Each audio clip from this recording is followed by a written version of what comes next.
Sir చాలా కాలం తర్వాత మీరు ఇంటర్వ్యూస్ ఇచ్చినట్టున్నారు. జనరల్గా మీరు ఒక ఇండస్ట్రియలిస్ట్గా అందరికీ తెలుసు. రాజకీయాల్లోకి ఎందుకు వచ్చారు, వైఎస్ఆర్ కాంగ్రెస్ పార్టీలోకి ఎందుకు చేరారు?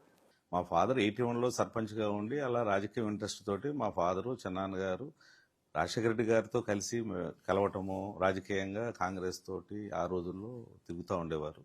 మా బ్రదర్ ఎమ్మెల్యేగా రావటం, వారు ఇంట్రెస్టెడ్గా తిరుగుతూ ఉండటం జరిగింది. వారికి సపోర్ట్గా ఫ్యామిలీ గ్రూప్గా మాది జాయింట్ ఫ్యామిలీ. ఈరోజు కూడా మాది ముగ్గురం బ్రదర్స్ అండి, జాయింట్ ఫ్యామిలీగానే ఉన్నాం.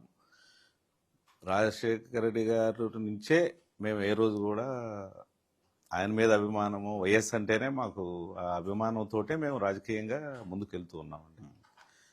సో ఈ 3 జనరేషన్స్ని మీరు చూసుంటారు. సో వైఎస్ రాజశేఖర రెడ్డి గారు, ఇప్పుడు జగన్మోహన్ రెడ్డి గారు, ఇద్దరి అప్రోచ్ ఎలా ఉంటుంది? ముఖ్యంగా మీలాంటి దశాబ్దాల నుండి అనుబంధం ఉన్న వాళ్ళని ఎలా చూస్తారు, ఎలా రిసీవ్ చేసుకుంటారు? రాజారెడ్డి గారితో కూడా నేను చిన్న వయసులోనే కలవటం జరిగేదండి. ఆయన ప్రేమగా అభిమానంగా మాట్లాడేవారు మన అని. రాజకీయంగా రాజశేఖర రెడ్డి గారు చాలా గొప్పగా హుందాగా ప్రవర్తించేవారు.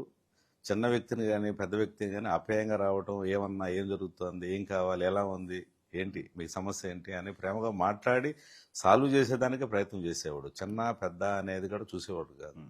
జగన్ రెడ్డి గారు బాగా అసలు చాలా మంది అనుకున్నందుకన్నా ఒక చీఫ్ మినిస్టర్ కొడుకు ఇంకొక చీఫ్ మినిస్టర్ ఒంటరిగా పోరాడి, ఒక సెంట్రల్ గవర్నమెంట్తో పోరాడి ఒక చీఫ్ మినిస్టర్ కాగలిగాడు అంటే అది చిన్న విషయం కాదు.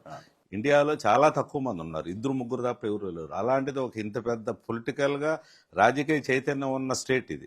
ఇటువంటి దాంట్లో ఆయన నిలదొక్కుని ఎవరి సపోర్టు, ఏ పార్టీ అలయన్స్ లేకుండా ఒంటరిగా పోరాడి ముందుకు వెళ్తున్నారంటే వారు ఎంతగా మమేకం అవుతున్నారు, ప్రజలు లీడర్లతో ఎంత సైక్యత ఉంటే వస్తారు, లేక అంత ఈజీ కాదు కదా. పరిపక్వత వచ్చింది, ఆయన చాలా బాగా చేస్తున్నారు.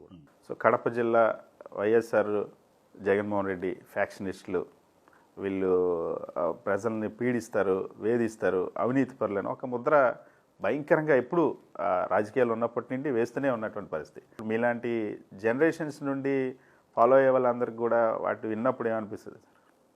అసలు ఫ్యాక్షన్ తగ్గించిందే రాజశేఖర రెడ్డి గారు.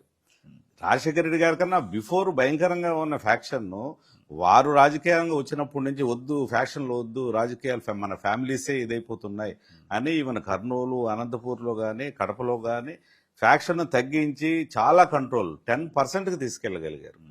అంత ఆ గొప్పతనం, ఫ్యాక్షన్ తగ్గించగలిగిన గొప్పతనం ఒక రాజశేఖర రెడ్డి గారిదే. తర్వాత ఆల్మోస్ట్ తగ్గిపోయింది. తర్వాత దాని గురించి ఏ రోజు కూడా జగన్ రెడ్డి గారు ఫ్యాక్షన్ గురించి మాట్లాడిందే లేదు, వారు దాని గురించి పట్టించుకునిందే లేదు. సార్ జగన్మోహన్ రెడ్డి గారి పైన బయట కూడా చాలా ప్రచారం చేస్తూ ఉంటారు. ఆయన్ని ఎవరు గౌరవించరు, జగన్మోహన్ రెడ్డి గారు ఎవరిని గౌరవించరు, ఎవరిని ఆప్యాయంగా మాట్లాడరు, అహంకారం ప్రదర్శిస్తారని విపరీతమైనటువంటి భాషతో లోకేష్, చంద్రబాబు దగ్గర నుండి మొత్తం మీడియా అంతా మాట్లాడుతుంది. సో చాలా క్లోజ్గా ఉన్న వాళ్ళు మీరు కూడా ఒకరు, చాలా సంవత్సరాల నుండి ట్రావెల్ చేస్తున్నారు కాబట్టి ఎలా ఉంటుంది ఆయన యాటిట్యూడ్? 2005 నుంచి వారు బాగా 21 ఇయర్స్ అయింది.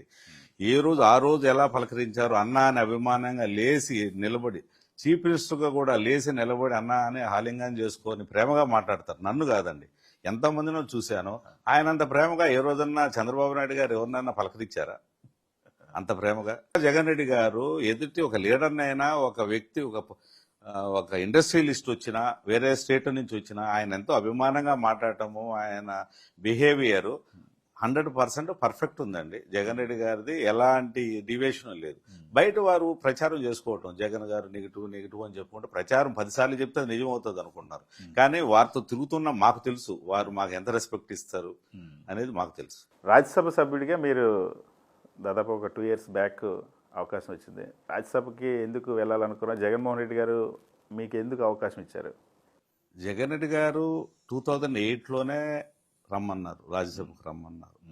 అన్నా నేను బిజినెస్లో ఉన్నా, వద్దు, నెక్స్ట్ టైం నేను మీ బ్యాక్ సపోర్ట్ చేస్తూ ఉంటాను పార్టీ కోసం, మా బ్రదర్ ఆల్రెడీ ఎమ్మెల్యేగా ఉన్నారు కదా, మీకు సపోర్ట్గా ఉంటారు, అవసరమైతే నేను కూడా ఎలక్షన్ సీజన్లో మీతో సపోర్ట్ చేస్తాను అన్నాను. 2018లో వద్దన్నాను.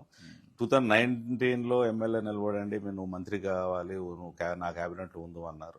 నాకు వద్దన్నా, మా బ్రదర్ ఎమ్మెల్యే ఉంటే చాలు అని చెప్పాను. సరే అయితే నువ్వు ఢిల్లీకి వెళ్ళు, నువ్వు బయట నుంచి సపోర్ట్ చేసే కన్నా రాజకీయంగా ఇన్సైడ్ ఉంటే నాకు నువ్వు మోర్ సపోర్ట్ పార్టీకి ఉంటుంది, కాబట్టి నాకు సపోర్ట్ ఉంటుంది, మన రాష్ట్రం గురించి మీరందరూ కోఆర్డినేట్ చేసుకుంటే డెవలప్మెంట్కు బాగుంటుంది అని పిలిచారు. దానివల్ల నేను అంగీకరించి వారితోటి నేను కలిసే ఉంటా.